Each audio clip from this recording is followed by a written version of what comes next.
Assalamualaikum warahmatullahi wabarakatuh. Pada kesempatan kali ini kita akan membahas soal-soal yang berhubungan dengan PAS semester 1 untuk kimia kelas 11. Materi PAS-nya terdiri dari 4 bab, yaitu yang pertama adalah hidrokarbon dan minyak bumi, yang kedua termokimia, yang ketiga laju reaksi, dan yang keempat adalah keseimbangan kimia. Langsung saja kita masuk ke contoh-contoh soal per babnya. Untuk yang pertama, kita akan masuk di bab hidrokarbon. Contoh soalnya adalah mengidentifikasi senyawa mana yang termasuk golongan alkana, alkena, atau alkuna. Agar bisa jawab soal kayak gini, kita harus paham terkait dengan rumus umumnya. Untuk alkana, rumusnya adalah CnH2n plus 2. Sehingga dari sini kita bisa mencari jawaban yang benar, yaitu yang C. Karena kalau yang CnH2n masuk golongan alkena, kalau CnH2n-2 adalah golongan alkuna. Jadi sangat mudah. Bentuk soal yang kedua adalah mengidentifikasi jenis atom karbon yang ada di dalam satu struktur senyawa. Ada atom C primer, sekunder, tersier, dan kuartener. Cirinya adalah kalau primer adalah atom karbon yang angkat satu atom C yang lainnya, biasanya di ujung. Misalkan ini, atom karbon ketemu dengan satu atom karbon yang lainnya. Maka ini sebagai atom C primer. Ini juga, ini juga, ini juga, ini juga. Kalau yang sekunder berarti mengikat dua atom karbon yang lain. Misalkan ini, satu di kiri, satu di kanan. Ini juga sama, satu di kiri, satu di kanan. Sekunder, sekunder. C tersier berarti mengikat tiga atom karbon yang lain. Misalkan ini, ada yang di kiri, dan di kanan ada yang di bawah. Sedangkan yang keempat, kuartener, berarti yang ini, mengikat empat atom karbon yang lain. 1, 2, 3, 4. Maka yang primer adalah nomor 1, 9, 10, 6, dan 7. Atau yang B. Selanjutnya, kita akan belajar memberi nama untuk masing-masing golongan, alkana, alkena, maupun alkuna. Langkah pertama adalah kita tentukan rantai utamanya dulu. Kalau kayak gini, rantai utama yang terpanjang adalah ada 5 atom karbon, 1, 2, 3, 4, 5. Terus penomorannya, nomor terkecil adalah yang terdekat dengan cabang. Kalau dari kanan, 1, 2, 3. Cabang ketemu di C nomor 3. Kalau dari kiri, cabang ketemu di C nomor 2. Maka penomorannya wajib dari sebelah kiri. Ini cabang yang pertama, ini cabang yang kedua. Ini cabang metil, ini cabang etil. Untuk penamaan, lebih dulu yang etil. Di posisi 3, maka namanya adalah 3 etil, 2 metil pentana. Karena rantai utamanya karbonnya sebanyak 5. Untuk yang alkena, contohnya semacam ini. Langkahnya sama, kita tentukan dulu rantai utamanya, yaitu yang terpanjang. Kalau kita ambil yang lurus, 1, 2, 3, 4, 5, 6, itu masih lebih pendek jika dibandingkan kita belok ke sini, yaitu 1, 2, 3, 4, 5, 6, dan 7, karena di sini ada C2H5. Maka rantai utamanya adalah yang belok ke sini. Penomorannya, prioritaskan yang terdekat dengan ikatan rangkap, maka wajib dari sebelah kiri. 1, 2. Ada metil di nomor 2, ada metil di nomor 5. Sedangkan ikatan rangkapnya di nomor 2, rantai utamanya 7, maka namanya adalah 25 dimetil 2 heptena. Yang ketiga, terkait dengan tata nama golongan alkuna. Ini sama, rantai utamanya bisa kita hitung 1, 2, 3, 4, 5, 6. Enggak, kalau lurus masih pendek karena 5, tapi kalau kita buat belok ini menjadi 6. Maka rantai utamanya adalah 6. Nomor 1 dari kiri dekat dengan rangkap, ini ada cabang, maka namanya adalah 45 dimetil 2 heksuna. Selanjutnya terkait dengan jenis-jenis reaksi kimia pada hidrokarbon. Dari 5 data ini kita hanya disuruh menentukan mana yang termasuk substitusi. Substitusi itu penggantian. Agar bisa menjawab, kita identifikasi satu persatu. Ada ikatan rangkap berubah menjadi tunggal, berarti ada pemutusan. Nah, pemutusan ikatan rangkap di dalam reaksi kimia dikenal sebagai reaksi adisi. Jadi ini tipe adisi. Karena yang masuk HCl, asam halida, maka dikenal sebagai adisi asam halida. Yang kedua, awalnya ikatan tunggal menjadi rangkap. Kebalikan dari yang atas. Kalau yang atas adisi, berarti yang ini adalah eliminasi. Yang ketiga, ini ada ganda 3, ini menjadi rangkap 2. Berarti ada satu ikatan yang diputus. Maka termasuk reaksi adisi juga. Kalau yang nomor 4, ini alkana murni, kemudian salah satu atom hidrogen diganti dengan atom Br. Jadi ada penggantian atom H dengan atom Br. Inilah yang disebut sebagai reaksi substitusi. Tipe nomor 5 sama, ini ada ikatan terangkap jadi tunggal, berarti juga adisi. Maka jawabannya yang nomor 4, yaitu reaksi substitusi.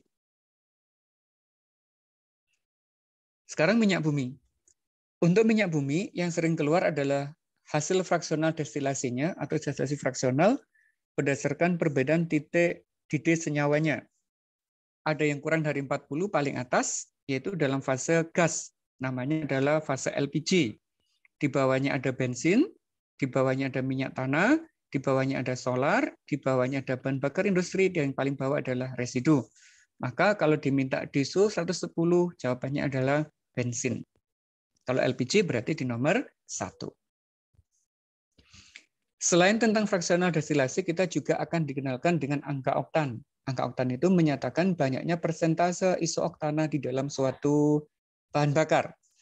Kalau ada isooktannya, angka oktannya 80, berarti yang 80% itu adalah isooktana, sedangkan sisanya adalah heptana. Maka jawabannya adalah yang B. Ingat, isooktana dan heptana. Angka ini menunjukkan persen isoktananya dan sisanya adalah heptananya. Model soal selanjutnya yaitu terkait dengan pengaruh bahan bakar terhadap kualitas lingkungan. Karena bahan bakar minyak bumi itu mengandung senyawa karbon, kalau dibakar akan membebaskan karbon dioksida ke udara. Ini dampaknya buruk, salah satunya menyebabkan tingginya konsentrasi CO2 yang menghambat pemancaran kembali sinar matahari yang tertahan di permukaan bumi yang dikenal dengan efek hujan asam, efek rumah kaca. Oleh karena itu, kita harus membatasi penggunaan dari bahan bakar minyak bumi agar kandungan CO2 di atmosfer tidak semakin banyak, semakin waktu tidak semakin banyak. Begitu ya. Sekarang kita masuk di termokimia. Ini adalah bab yang kedua. Soal yang sering muncul adalah jenis ini, yaitu kita diminta untuk menentukan reaksi eksotermik atau endotermik. Apa yang perlu diperhatikan, yaitu suhu mula-mula sebelum terjadi reaksi. Kalau di sini suhu mula-mulanya 25, suhu lingkungannya. Kalau diminta reaksi eksotermik, ciri eksotermik itu reaksinya membebaskan kalor yang dapat meningkatkan suhu lingkungan. Maka suhu lingkungannya, suhu yang diukur harus lebih dari 25. Berarti yang nomor 1 dan nomor 2. Kalau suhu lingkungan yang diukur semakin turun, berarti kebalikannya. Reaksinya adalah endotermik. Selanjutnya, yaitu kita disuruh mengidentifikasi jenis-jenis persamaan reaksi termokimia. Ada entalpi pembentukan, ada dekomposisi, ada pembakaran, dan lainnya. Kalau ada simbol-simbol kayak begini, berarti dia dalam kondisi standar. Apa artinya? Kalau pembentukan standar, yaitu pembentukan 1 mol senyawa dari unsur-unsurnya. Apakah ada? Misalkan yang ini. Ini ada unsur H2O yang dibentuk adalah 1 mol. Maka ini boleh dikatakan sebagai entalpi pembentukan. Karena ada hidrogen dan oksigen, ini juga boleh dikatakan sebagai entalpi pembakaran. Gitu. Yang kedua ada dekomposisi. Kalau dekomposisi kebalikan dari pembentukan, yaitu penguraian 1 mol senyawa menjadi unsur-unsurnya. Misalkan yang ini. Ini 1 mol, 1 koefisien menjadi unsur dan unsur. Maka yang nomor 4 ini boleh dikatakan sebagai dekomposisi standar. Kalau pembakaran, berarti yang dibakar adalah 1 mol senyawa. Misalkan ini ya, C38-nya 1 mol, ini juga 1 mol, berarti nomor 1 dan 2 boleh dikatakan sebagai pembakaran standar. Maka jawabannya adalah yang pembentukan 5, yang dekomposisi 3, yang pembakaran boleh 1, boleh 2. Termasuk tergantung pada komposisi yang di sini, data yang diberikan. Ingat-ingat, pembentukan yang dibentuk 1 mol, penguraian yang diuraikan 1 mol, kalau pembakaran yang dibakar adalah 1 mol. Selanjutnya, yaitu cara menghitung entalpi reaksi. Ini ada 2 contoh model yang saya berikan. Yang pertama berhubungan dengan energi ikatan, yang kedua berhubungan dengan entalpi pembentukan standar. Kalau kita disuruh mencari data yang berhubungan dengan entalpi pembentukan, kita hitung dulu energi ikatan yang di sebelah kiri dan di sebelah kanan. Baru kita hitung selisihnya, yaitu ikatan yang di kiri dikurangi dengan ikatan yang di sebelah kanan. Ada CF2, CL2, berarti ada 2 ikatan C dan F, dan 2 ikatan C, CL. Kita hitung. CF-nya 2 kali 435, dari sini 439, ketemunya sekian. Yang CCL juga sama, ada 2 ikatan, sedangkan yang di sini ada FF. Berarti ada ikatan tunggal FF, 1 kali 159. Ikatan di kiri energinya kalau kita hitung jumlahnya 1697. Nah, yang di kanan, CF ada 4, maka ada ikatan CF sebanyak 4. 4 kali 439, 1756. Ada CLCL, 243. Kalau di total ketemunya 1999. Entalpi reaksinya adalah ikatan yang di kiri dikurangi ikatan yang di kanan, maka ketemunya negatif 302. Jawabannya yang C. Yang kedua, berhubungan dengan entalpi pembentukan. Kalau pembentukan, kita buat persamaan reaksinya dulu. Ini kan pembakaran etuna. Etuna itu C22. Kita buat dulu. Dibakar dengan oksigen membentuk karbon dioksida dan H2O. Kita setarakan. Ini dikali 2, dikali 5, dikali 4, dikali 2. Terus, entalpi reaksinya adalah entalpi di sebelah kanan dikurangi di sebelah kiri. CO2-nya ada 4, berarti 4 kali miliknya CO2. H2O-nya ada 2, berarti 2 kali miliknya H2O dikurangi dengan miliknya C2H2 dan oksigen. 2 kali ini, oksigen unsur berarti nggak punya pembentukan, nilainya 0. Kita hitung seluruhnya, ketemunya negatif 2164. Itu adalah untuk pembakaran sebanyak 2 mol C2H2, karena koefisiennya 2. Padahal yang diminta di sini, pembakaran 52 gram, berarti kita wajib menghitung ininya dulu. Berapa molnya begitu ya. Nah, kalau 52 itu kita bisa mencari molnya 2 mol, maka entalpinya adalah minus 2164. Maaf salah menghitung ini ya. Tetap berarti karena pembakarannya 2 mol, sekian, maka jawaban yang benar adalah minus 2164. Mohon maaf saya salah hitung di sini. Sekali lagi, 52 gram itu adalah 2 mol, sama dengan koefisiennya ini, maka pembakarannya sama dengan ini. Seandainya koefisiennya beda, ya tinggal disesuaikan. Misalkan koefisiennya 2, sekian. Kalau molnya lebih dari 2, ya tinggal dikalikan aja. Gitu ya. Ini saya salah perhitungan di bagian di sininya. Contoh selanjutnya, ini berhubungan dengan hukum Hess, masih di termokimia. Ada 3 jenis, ada metode penjumlahan, ada diagram, dan siklus. Untuk penjumlahan dulu, seperti ini. Berapa entalpi pembentukan CaOH2 dari 3 persamaan reaksi ini? Kalau kita lihat sekilas, ini kayaknya hanya 3 persamaan reaksi, padahal sebenarnya ada 4. Karena di sini masih ada 1, yaitu pembentukan CaOH2. Ini kita buat dulu persamaan reaksinya, dan yang ditanyakan itu kita tulis sebagai hasil penjumlahannya, yaitu seperti ini. Ca ditambah O2 ditambah 2 bisa membentuk CaOH2. Ini sebagai entalpi pembentukan. Kita tulis sebagai hasil pembentukan. Kita butuh Ca, kita butuh O2, kita butuh H2 di sebelah kiri, dan CaOH di sebelah kanan. Kita sesuaikan data-data yang di atas. Ca dari sini. Kita butuhnya 1, yang tersedia 2, maka yang ini harus dibagi 2. Ca setengah O2 CaO. Entalpinya sama. Minus 1269 dibagi 2 menjadi ini. Selanjutnya kita butuh oksigen atau H2. H2 dulu yang kita hitung. H2-nya dari air. Di sini ya. Ini koefisiennya 2. Yang kita butuhkan 1, berarti dibagi 2 juga. 571 dibagi 2 juga. Kemudian yang ini kita tidak usah mengubah karena CaOH2 ada di sebelah kanan. Sesuai dengan kita butuhkan sebanyak 1. CaO, H2O, jadi ini entalpinya minus 64. Ini bisa kita eliminasi. H2O-nya sama. Ini tinggal Ca, ini H2, setengah tambah 2, setengah tambah setengah jadi 1. Ini tinggal turun, berarti sudah selesai. Kalau sudah sama, kita tinggal menghitung entalpinya, yaitu ketemu minus 984. Yang A. Metode yang kedua adalah menggunakan diagram energi. Cirinya, kalau ada panah ke bawah, berarti dia eksotermik, entalpinya negatif. Kalau ada panah ke atas, seandainya ya, itu adalah reaksi endotermik yang bertanda positif. Ini yang diminta adalah pembentukan ZnS4 dari ZnS. ZnS4 itu di sini, Zn di sini. Berarti yang ditanyakan adalah di bagian ini aja. Sedangkan saat Zn jadi sini, itu entalpinya ada. Zn ini juga ada. Maka yang ini berapa? Itu kan gampang. Setinggi ini minus 984. Ini sudah ada minus 206. Maka sisanya adalah minus 777. Kita aja lihatnya. Jadi mudah. Tingginya yang ini sama dengan ini ditambah ini. Gitu. Kalau panahnya menghadap ke atas, tandanya plus. Kalau ke bawah, tandanya negatif. Siklus. Yang siklus ini mudah. Panah yang searah kita jumlahkan. Itu tekniknya. Ini dan ini searah. Berarti kita jumlahkan. Akan sama dengan yang tidak searah. Berarti sama dengan yang ini. Maka kalau kita hitung, minus 593, minus 790 sama dengan ini. Nah, langsung ketemu ya. 1383. Panah searah dijumlahkan sama dengan yang tidak searah.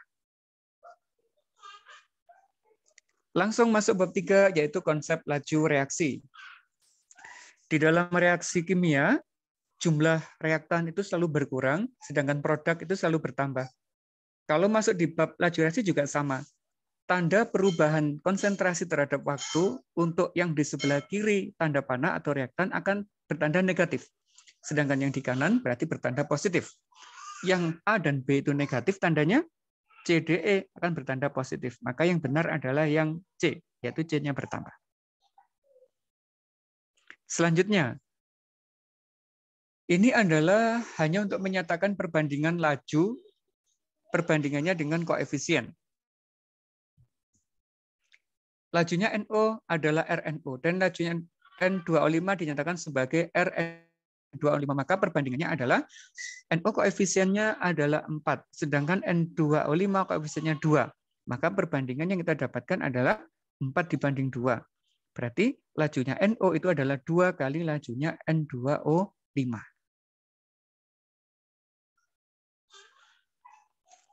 Ini untuk laju reaksi biasa sekali, yaitu kita disuruh mencari persamaan laju menggunakan data percobaan.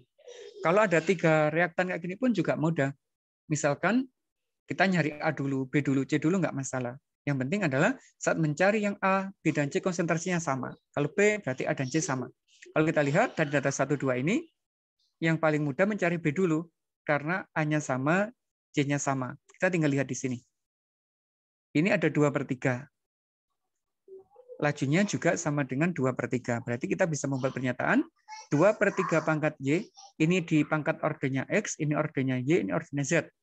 Maka 2/3 pangkat Y sama dengan 2/3. Berarti Y-nya sama dengan 1. Terus yang kedua, kita bisa mencari ordernya yang Z dulu, yang C. Karena di sini ada data yang sama. Gitu ya. Ini sama, ini juga sama. Ini pangkatnya Z, berarti setengah pangkat Z, ini kan setengah ya. Ini juga setengah, maka Z-nya juga sama dengan 1. Nah, sekarang tinggal mencari ordernya X. Sebisa mungkin konsentrasi B dan C yang sama. Tapi tidak boleh menggunakan yang A yang sama. Berarti tidak boleh 1, 2, tidak boleh 3, 4. Mungkin kombinasi yang lain. Misalkan kita gunakan data 1 dan 3. Ini 0,1 ke 0,2, berarti 2 kali. Ini ke sini 1 kali, ini ke sini 2 kali. Nggak masalah, ini nggak sama. Karena ordernya sudah ketemu. Nah, sekarang kita hitung. Ini setengah pangkat X, ini 1 kali ya. 1 pangkat Y, ini ke sini kan setengah. Setengah pangkat Z, Z-nya tadi 1, maka ketemunya 1/8. Maka setengah pangkat X sama dengan 2/8 atau 1/4. Sehingga X-nya adalah 2. Maka jawabannya adalah yang mana ini? Yang E. A2, B1, C-nya 1. Model yang lain seperti ini. Untuk reaksi ini, jika NO dilipat gandakan 2 kali dan Cl2 tetap, menjadi 8 kali lebih cepat. NO dan Cl2 dilipat 2 kali, menjadi 32 lebih cepat. Bagaimana persamaan lajunya? Kalau kita lihat datanya kayak gitu, tidak bisa langsung menjawab pertanyaannya. Maka kita wajib membuat datanya menjadi begini, biar lebih mudah dalam menganalisis. Kita buat konsentrasi NO, Cl2, dan laju. Kita buat permisalan, ini untuk membantu. Misalkan konsentrasi NO adalah A, yang Cl2 adalah B, lajunya adalah R. Kalau sudah kita buat permisalan, masukkan data ini. NO-nya 2 kali.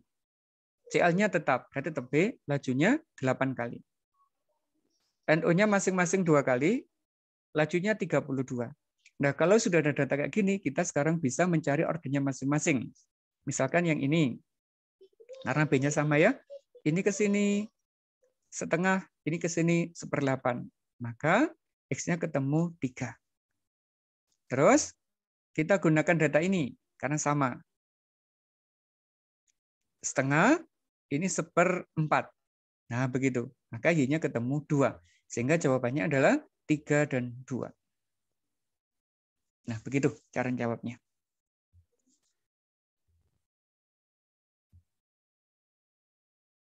Bab selanjutnya yaitu masalah laju reaksi. Masih di faktor-faktornya ini ya. Kita akan diberikan 5 gambar, kemudian disuruh mencari faktor-faktor yang mempengaruhi laju reaksi. Ada konsentrasinya yang berubah-ubah, kemudian ada kondisi Mg-nya yang berubah, ada yang batangan, ada yang lebih kecil partikelnya. Kita disuruh mencari yang berhubungan dengan konsentrasi. Kalau disuruh mencari yang dipengaruhi konsentrasi, berarti ininya harus sebagai kontrolnya. Kalau satunya dalam bentuk batangan, berarti yang lain juga batangan. Kalau yang lain serbuk, berarti juga serbuk. Yang berbeda hanya konsentrasinya saja. Maka jawaban yang paling tepat adalah yang 4 dan 5. Ini sama-sama batangan, ini konsentrasinya 1, ini konsentrasinya 2. Berarti berbeda dalam hal konsentrasi larutannya. Semakin besar konsentrasinya, semakin kecil ukuran partikelnya, lajunya akan semakin cepat. Model lain seperti ini untuk faktor yang mempengaruhi laju. Reaksi paling lambat. Nah, kalau paling lambat, kita bisa lihat dari sini. Masanya kan kontrol ini ya. Kita cari yang partikel paling besar, yaitu dalam bentuk granular. Granular kayak bongkahan itu. Konsentrasinya juga sama, berarti kita cari suhunya yang paling rendah. Karena semakin tinggi suhunya, reaksi kimia kan semakin cepat. Maka yang paling lambat adalah yang granular, suhunya paling rendah, yaitu yang nomor 3. Bab terakhir, tentang keseimbangan kimia. Yang sering keluar adalah kita menyatakan persamaan laju. Entah itu persamaannya homogen maupun heterogen. Kalau di contoh soal ini adalah yang heterogen, karena berwujud solid, gas-gas. Yang wujud solid kita tidak masukkan di persamaan laju, persamaan keseimbangan, karena konsentrasinya dianggap selalu tetap atau konstan. Maka yang diperhitungkan cuma SnCl4 dan Cl2. Menyatakannya adalah konsentrasi produk dibagi konsentrasi reaktan dipangkatkan masing-masing koefisien. Sehingga jawabannya yang C. Ini dibagi ini dipangkatkan masing-masing koefisien. Yang kedua, berhubungan dengan karakteristik K, tetapan keseimbangan, ada A dan B membentuk C, K-nya 4. Sedangkan 2A ditambah D membentuk C, K-nya 8. Bagaimana dengan ini? Nah, cara mengerjakannya sama kayak yang termokimia tadi ya, yang ditanyakan kita tulis sebagai hasil penjumlahan. Maka begini. Kita butuh C, kita butuh D, kita butuh 2B. Nah, untuk C ada di 2 pertanyaan, 2 persamaan. Berarti kita tinggal dulu. Kita lihat yang D. D itu ada di sini. Butuhnya 1, adanya 1. Berarti nggak berubah. Atau kita lihat yang B-nya dulu juga nggak apa-apa ya. 2C, berarti kita dari persamaan reaksi yang pertama. Karena kita butuh 2B, berarti ini kita kali 2. 2A, 2B, 2C. Tetapi B-nya harus sebelah kanan, maka kita balik. Dibalik. Kalau dibalik, K-nya menjadi seper. Kalau dikalikan 2, berarti dikuadratkan. Maka K yang pertama ini menjadi 1/4 pangkat 2. Itu karakteristik K. Ingat-ingat ya, kalau reaksinya kali 2, K-nya dikuadratkan. Kalau dibalik menjadi seper. Maka yang ini dikali 2 dan dibalik. Jadi 1/4 kuadrat. Sedangkan reaksi yang kedua ini nggak diubah. Terus kita bisa eliminasi. Maka hasilnya adalah 8/16, yaitu setengah. Selanjutnya, yaitu cara menghitung K. Ini mudah. Kalau sudah ada kondisi mula-mula reaksi timbang ini mudah sekali. Tinggal apa? Konsentrasi yang kanan dibagi dengan konsentrasi yang kiri. Yang kanan itu apa? CH4, H2O, yang kiri adalah CO dan H2O. Untungnya di sini semua fasenya sama, gas, sehingga masuk di perhitungan. Berarti jawaban yang tepat adalah yang ini. 0,5, 0,05, 0,05, yang ini 0,15, yang ini 0,15 dipangkatkan 3, karena hidrogen koefisiennya 3. Yang E jawabannya. Nah, yang ini berbeda, karena datanya belum ada, kita wajib menghitung. Mula-mulanya 4 mol. Dalam kesetimbangan terdapat 1 mol gas klor. Jadi kita buat ininya dulu. Mula-mulanya 4, terbentuk 1, berarti ini 1. Karena koefisiennya 1. Ini 1, ini 1, ini 1. Perbandingannya sama. 1, 1, 1. Kondisi akhirnya 4 dikurangi 1 ada 3. Ini 1 dijumlahkan ya kanan. Ini juga dijumlahkan. Terus volumenya juga 1. Berarti mudah. Setelahnya langsung dimasukkan. Konsentrasi CO, konsentrasi CO2 dibagi COCl2. Masing-masing koefisiennya 1. Jadi enak. Volumenya 1, 1 per 1. Ini juga sama 1 per 1. Yang ini 3 dibagi 1. Maka hasilnya adalah 1/3. Ini berhubungan dengan KP. Kalau KP ada sedikit perbedaan, yaitu sebelum menghitungkannya harus menghitung tekanan parsialnya. Ada N2H2 bentuk NH3, berarti kita buat ininya dulu. Mula-mulanya 0,4, 0,4, terus timbang terdapat 0,2, berarti 0,2. Saat koefisiennya 2, berarti kalau 3, 0,3. Kalau 1 berarti 0,1. Di kondisi akhirnya 0,1, 0,1, 0,2. Kita hitung dulu mol totalnya. Ketemunya 0,4. Terus kita cari masing-masing tekanan parsial. Miliknya NH3. Molnya NH3 dibagi mol total dikali dengan tekanan totalnya. Maka 0,2 dibagi 0,4 dikali 1,2. Ketemunya 0,6. Terus N2 dan H2-nya sama karena molnya sama ya. Ini belum tak ganti. Jadi ini ada N2 0,1 per 0,4 dikali 1,2, ketemunya 0,3. Yang hidrogen juga sama, 0,1 dibagi 0,4 dikali 1,2, ketemunya 0,3. Langsung dimasukkan ke K, NH3 kuadrat, H2-nya pangkat 3, N2-nya pangkat 1. 0,6 pangkat 2, 0,3 pangkat 3, 0,3 pangkat 1. Kalau dihitung ketemunya adalah 44,4. Selanjutnya, ini ada hubungan antara KP dan KC. Kalau sudah ada KC sekian, berapa KP-nya? Kita ingat ada persamaan ini. KP itu KC RT pangkat delta N. R tetapan gas, T suhu dalam satuan Kelvin, delta N itu koefisien produk dikurangi koefisien reaktan. Berarti kalau ini produknya ada 1 ditambah 3, 4, yang reaktannya 2. Maka 4 dikurangi 2. Masukkan. Ini KC-nya, ini tetapan gasnya, ini suhunya dari 27 menjadi 300 Kelvin. 4 dikurangi 2. Maka kalau kita hitung ketemunya adalah 27,23.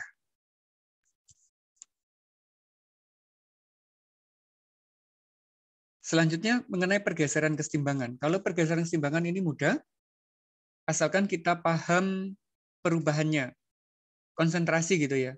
Kalau konsentrasi kiri ditambah, gesernya ke kanan. Kalau kanannya ditambah, gesernya ke kiri.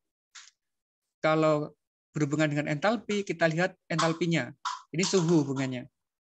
Positif ini untuk yang ke kanan, berarti yang ke kanan berlangsung endotermik, yang ke kiri berlangsung eksotermik. Kalau tekanan dan volume berhubungan dengan molnya, tekanannya diperbesar, volumenya akan kecil, gesernya akan ke mol yang kecil. Begitu juga sebaliknya. Nah, untuk kasus ini kita disuruh memperbesar produk, berarti gesernya ke kanan. Entalpinya positif, berarti suhunya harus dinaikkan, begitu. Karena di sini molnya 1 tambah 1 adalah 2, sama dengan di kanan, maka tekanan dan volume tidak berpengaruh terhadap kesetimbangan. Ingat-ingat ya, kalau koefisien dijumlahkan di kiri sama dengan koefisien yang di kanan, itu tekanan dan suhu tidak akan berpengaruh. Begitu. Misalkan ini, KP sama dengan KC. Kan rumusnya adalah KP sama dengan KC RT delta N. Kalau harus KP sama dengan KC, berarti nilai RT delta N ini harus sama dengan 1. Kapan ini 1? Yaitu saat delta N-nya adalah 0. Nah, begitu. Mana reaksi yang seperti ini? Yaitu saat koefisien kanan sama dengan koefisien kiri. Jawabannya hanyalah yang nomor 4 saja. Ini yang di kanan ada 2, di kiri ada 3. 2 tambah 1. Ini 2, ini 1. Ini 1 tambah 1, ini 3. Ini 1 tambah 1, 2. Dikurangi 2 adalah 0. Nah, jawabannya yang 4 saja. Nah, ini soal bagus di ujian nasional terdahulu. Ada persamaan reaksi, kemudian ada gambarnya. Terus kita disuruh menentukan gambar partikel jika tekanannya diperbesar. Entalpinya negatif. Molnya berbeda. Ini 2 ditambah 1, 3. Yang kanan adalah 2. Kalau tekanannya diperbesar, berarti volume sistemnya itu akan berkurang. Kalau volumenya berkurang, otomatis partikel yang mampu menempati jumlahnya kecil. Maka geser ke koefisien yang kecil. Berarti geser ke arah kanan. Kalau geser ke kanan, berarti jumlah yang di sebelah kiri akan berkurang. SO2 mula-mulanya 4. Harusnya kurang dari 4 kalau dia geser ke kanan. Yang oksigen mula-mulanya 4. Agar geser ke kanan berarti jumlahnya dia harus berkurang. Maka jawaban yang paling benar adalah yang E. Begitu. Nah, demikian untuk pembahasan soal-soal PAS kelas 11. Semoga bermanfaat. Jika video ini dirasa cukup membantu, silakan like, komen, subscribe, dan sebagainya. Jika ada pertanyaan, silakan dicatat di menu komentar, nanti akan kita bahas di video-video selanjutnya. Terima kasih. Assalamualaikum warahmatullahi wabarakatuh.